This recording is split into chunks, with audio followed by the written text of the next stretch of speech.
When you're ready to pop the question, the last thing you want to do is second-guess the ring. At BlueNile.com, you can design a one-of-a-kind ring with the ease and convenience of shopping online. Choose your diamond and setting. When you find the one, you'll get it delivered right to your door. Go to BlueNile.com and use promo code WELCOME to get $50 off your purchase of $500 or more. That's code WELCOME at BlueNile.com for $50 off your purchase.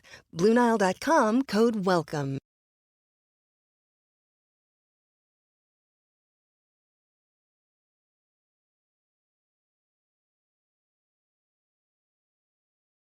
Tales of true crime, mystery, and the macabre. And when we're lucky, the stories where history and the people who lived it and the paranormal meet. Now, who doesn't love a good ghost story, right?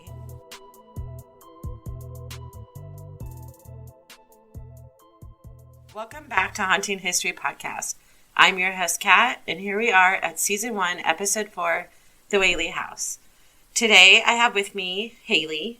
And Haley, you know The Whaley House because we've been there. Do you remember? Yeah, I remember. I think I was kind of young-ish, though.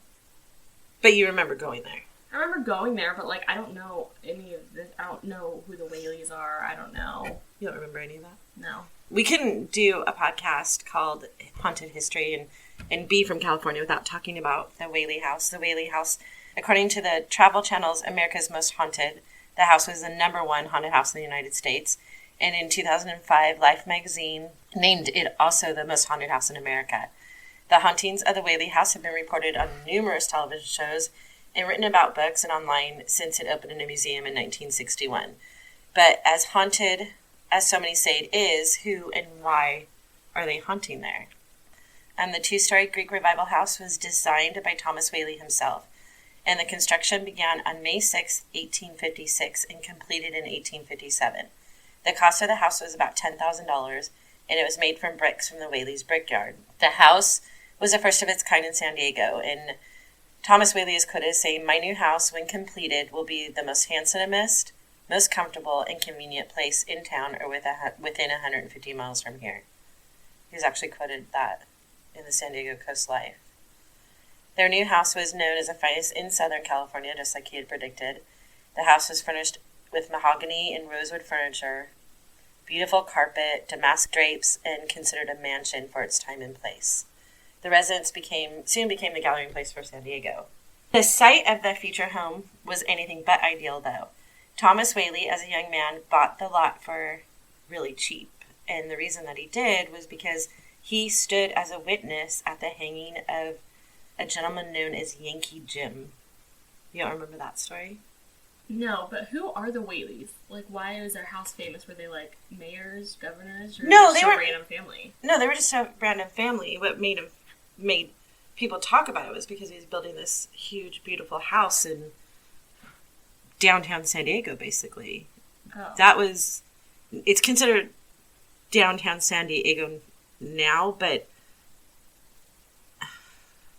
it's kind of complicated. You know where the gas lamp district is in San Diego? And I don't know if our listeners know, but in San Diego there's a gas lamp district. Or that's what they call it now.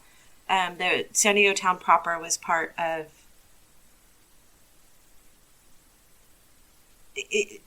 I don't really understand. Apparently, part of Old Town San Diego was... San Diego proper was where everything, the gathering place where everybody was. And then the gas lamp district became the new downtown San Diego proper. But at the time when he was building his house, that was where everybody in San Diego was. That's where... Well, and he built it. The other reason, too, is he built it to use it as part of his house was used as the town courthouse.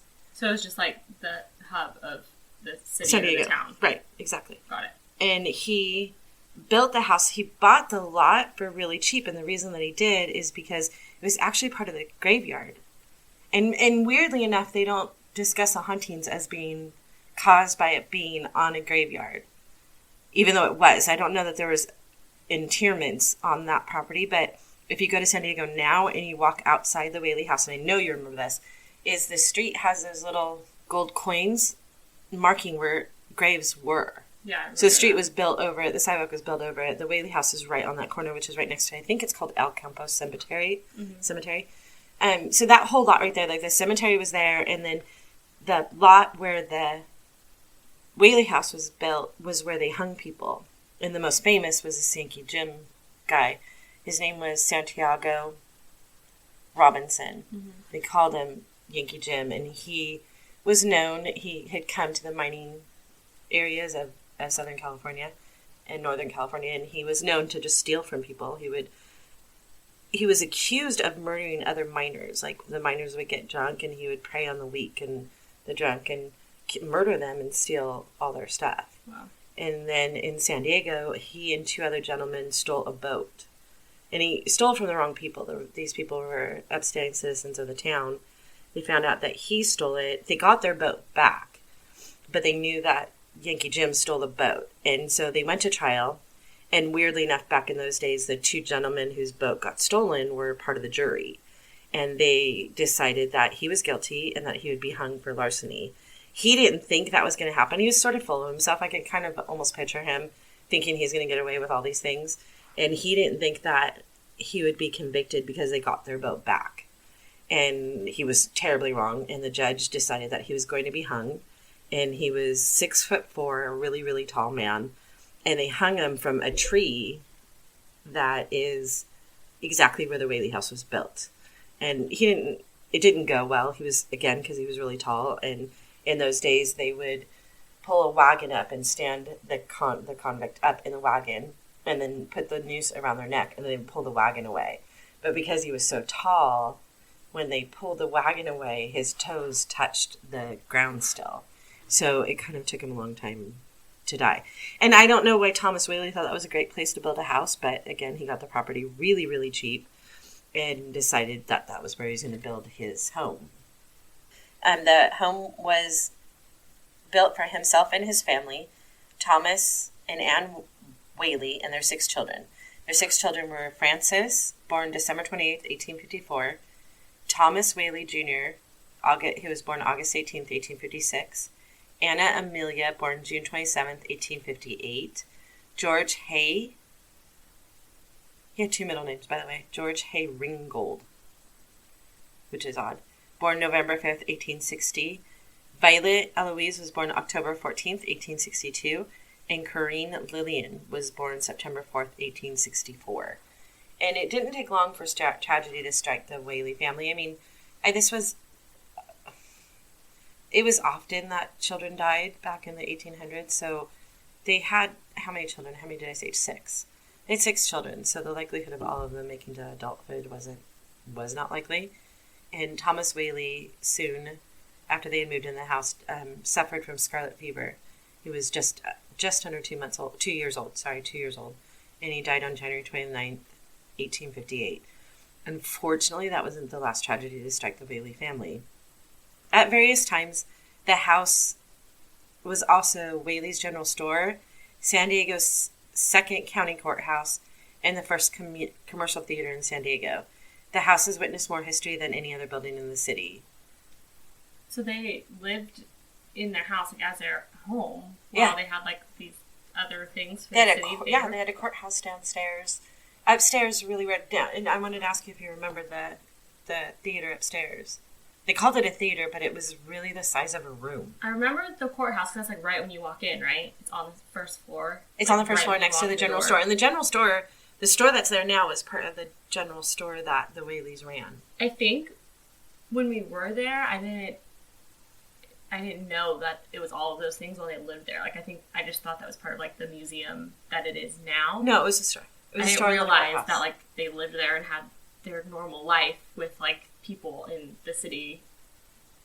No, they did. Going there every day for normal business. No, they did. Yeah, they lived in a different part of the house. And the courthouse was downstairs, the general store. Well, the wife, I think, ran the general store. And he ran a different business in town. And soon after they moved in, and the Whaleys discussed this back in the 1800s. It wasn't that unusual for them to discuss this. They talked about Yankee Jim haunting their house really early.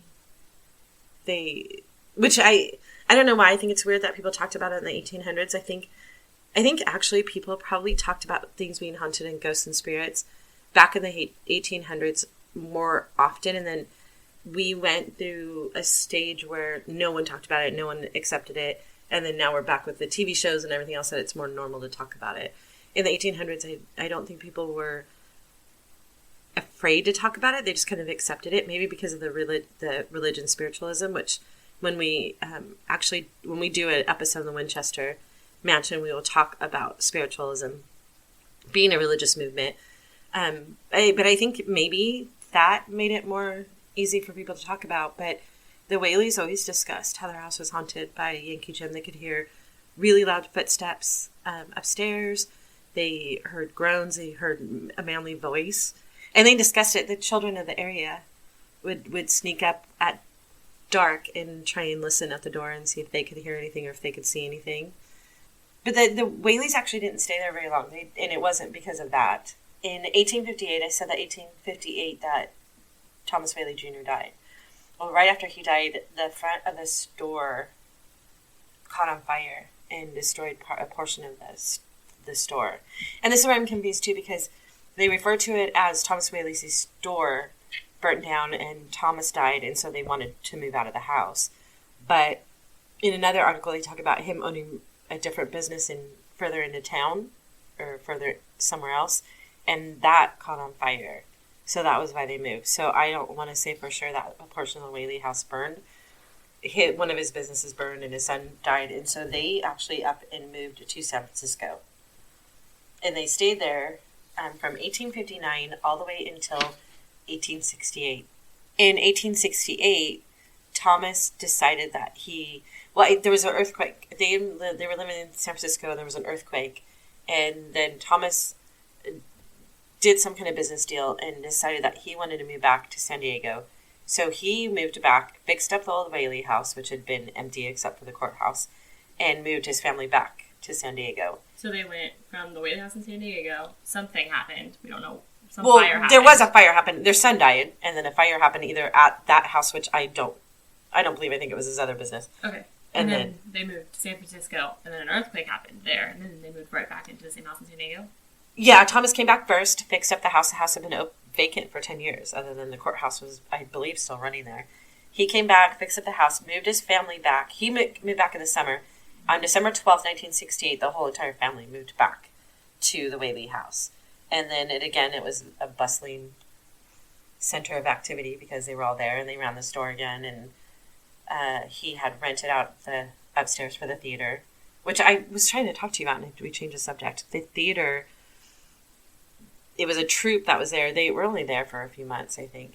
And they would put on full-on shows, and it was like a room. It was the size of a bedroom. And they would fit 150 people in there. And the women were advised before they would come to a show not to wear their petticoats and bustles because they would be in their standing room only just to watch a show. Like, that's how desperate they were for entertainment back in the day. Yeah. That they would go out and stand shoulder to shoulder just to see that. In 1870, the local merchants began to move to the newly established New Town, the Gaslamp District, abandoning the old town and leaving it eerily quiet. Thomas Whaley was not ready to give up and continued to live in the house. In 1871, when Thomas was away on a business trip, a group of armed men held Anna Whaley at gunpoint, and they seized courthouse records from the home. They say that was the turning point for the family, which I guess they just had a 10 years of just horrible luck, and I can't really find it all, but they weren't happy the house was haunted. They discussed that, and he had business deals that had gone bad. And then 1882 is really sad. On January 5th, 1882, Violet Eloise Whaley and Anna Amelia Whaley were both married in Old Town San Diego. Violet married a gentleman named George Bertolacci, and Anna Amelia married her first cousin, John Whaley. Oh my God. I know her first cousin. First cousin. Yeah. So her brothers... I'm sorry. Here we go again with the whole family tree thing. So her dad's brother's son is who she married. Her first cousin. Yeah. And weirdly enough, there's nothing written about that. I guess that was normal in the 1882. But what happened is that Violet had married this gentleman named George Bertolacci 2 weeks into their marriage. And there's, again, conflicting information because we're going back to the 1800s. Some say that she was just disillusioned by the marriage and wanted a divorce and divorced him. Others say that he abandoned her and she found out that he had been married to several other people, which I just did my Ancestry.com search like I always do. And I found him married to at least 3 different people from 1870 to 1890. Yeah. So he was just a bad guy. Not through no fault of their own. He had come off as a gentleman, and ended up finding out that he only married into the Whaley family because of the dowry that she would have, that he was marrying into money, into people that own this big mansion in San Diego. Yeah. And he left her, and she came back to San Diego, and she was shunned. In the Victorian age, women who had, I mean, even though he basically was the bad guy, she could never get married again. She was considered... Because she was already married Because she'd already been married once, and she married a criminal, basically. Yeah. And so she didn't stand a chance of ever getting married again. And she was really depressed and really sad. And due to the social standards of the time period, she was essentially shunned by polite society. She returned home by herself without her husband. And she was also unchaperoned when she returned. And that was something properties just simply didn't do in the 19th century. Yeah. She never recovered from the public humiliation and betrayal, and she committed suicide by shooting herself in the chest with Thomas's .32 caliber on August 18th, 1885. She was only 22 years old age. That's so sad. Yeah, she didn't do it easily either. And I remember hearing when we were there the stories that they told there, and I couldn't find it online, but that she went into... there was no bathroom in the house. It was an outhouse in the back. Do you remember that? Yeah, I actually do, yeah. And now you say it, I do. There was a tool shed back there, or some kind of shed, and she told her sister she was going to feed the chickens. And her sister and mom were in the house. Thomas was working somewhere on the land, and they heard the gunshot and all went running and found her either in the outhouse or the shed, having shot herself in the chest. That's so horrible. Yeah. She left a suicide note that read, "Mad from life's history, swift to death's mystery, glad to be hurled anywhere out of this world." And it's a poem written by Thomas Hood, and apparently, what's his name? Edgar Allan Poe refers to that poem a lot, so it's really dark and creepy. But the sad thing, too, and we talk about this all the time, is how things were so different back then.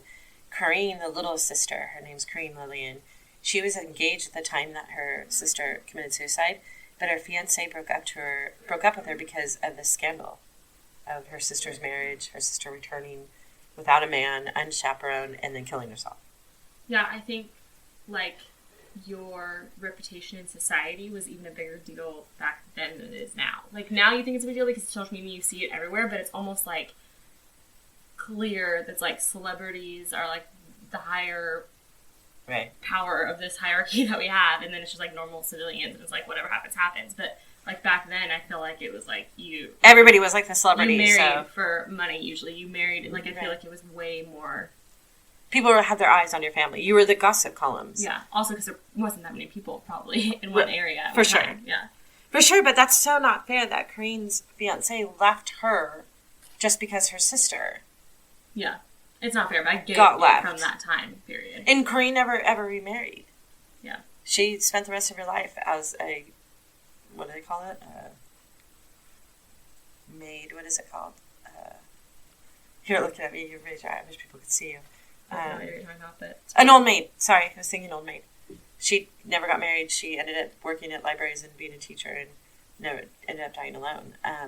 All because her sister got married a criminal, basically, and it's just not fair. After all these tragic events, Thomas Whaley built another home, not nearly like the Whaley Mansion. It was just a single-frame home for his family at 933 State Street in downtown San Diego. The family moved into the new residence, leaving the Whaley House vacant for over two decades. For like 20 years. They vacant as in... Nobody was there. They didn't have the courthouse or anything either? No. Oh. It was vacant for 2 decades. So I guess, what's his name? Yankee Jim had full run of the house. But I mean, I don't know that their luck was any worse than any other family in the 1800s. I mean, other than their daughter committing suicide, I don't think their baby dying was probably more normal than not normal of scarlet fever. And meeting a criminal and having him move in your family, I think that it's not like that never happened. But the fact that Corinne's husband or fiance left her and stuff, that none of that helped. So they moved down the street and left the house vacant. Frances Whaley married a lady named Susan in Mendocino, California. And then on December 14th, 1890, Thomas Whaley, Sr., died due to ill health at the State Street address. The mom moved to Modesto to live with Frances, and then she died in 1905. Meanwhile, the Whaley house remained vacant and fell into disrepair. After the mom and dad died, Frances decided to go back to San Diego from Mendocino in 1909 and undertook the restoration of the building. He turned the home into a tourist attraction where he posted signs promoting its history, and he entertained visitors with his guitar. Corinne, Lillian, Frances, and George all lived at the old Whaley house. 2 years later, Frances Whaley died in the house, and then George Whaley died in 1928. He didn't die in the house, so he died in San Diego. Corinne Lily Whaley, she stayed in the house until her death in 1953. So all the kids ended up going back there and living out their life? Yeah, they kind of went back to the house. All of them did. Now they say that guests and staff from time to time will catch a glimpse of the ghost of one of the Whaley family members who died inside, such as Thomas Jr., Violet, Frances, George, or Corinne. Which is weird because a lot of people talk about seeing the mom too, and I don't believe that. From the records I found, because I went to Find a Grave and Ancestry.com should pay me again. I believe the mom died in Mendocino. And but a lot of people talk about seeing her in the house now. But I guess, like, her kids went back there. Corinne went back there. Her daughter died there. Her son died there. There's a connection to that house, so of course they would probably all go back there. Yeah. It's the center. It was the center of their life. They raised their children there, on and off. I mean, clearly not all the time, but on and off they did. So all the kids went back. They lived out their lives there, and then that's when it's turned into the museum, which is what we went and saw.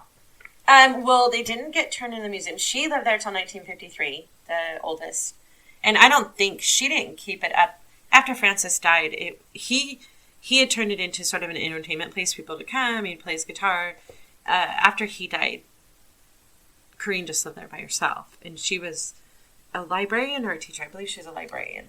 So she wouldn't have done any of those things. She just lived in the house by herself. Can you imagine? You remember the house. She would have been rambling around that house all by herself. Yeah. I mean, how creepy is that?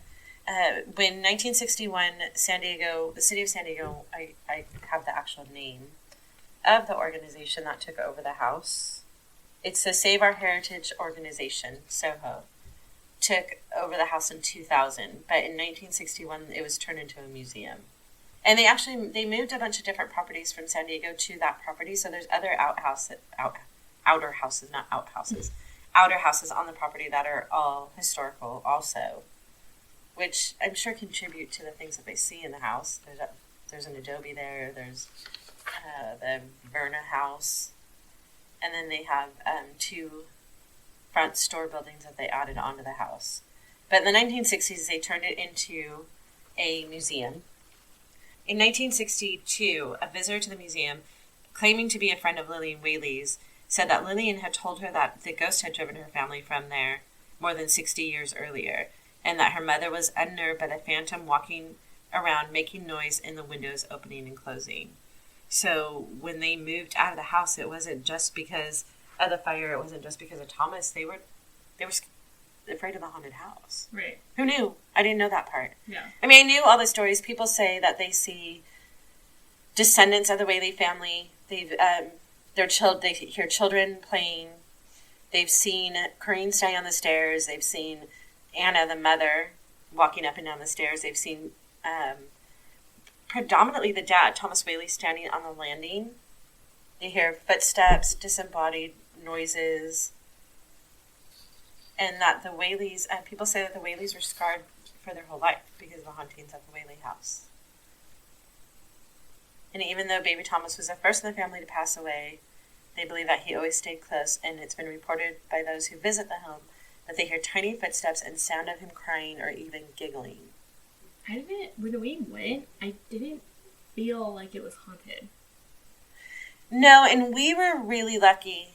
Like, you know when you go places and it's just like they have like a weird feeling and it's just kind of uncomfortable, even if you do or don't know any history about like the house or wherever it is that you're at.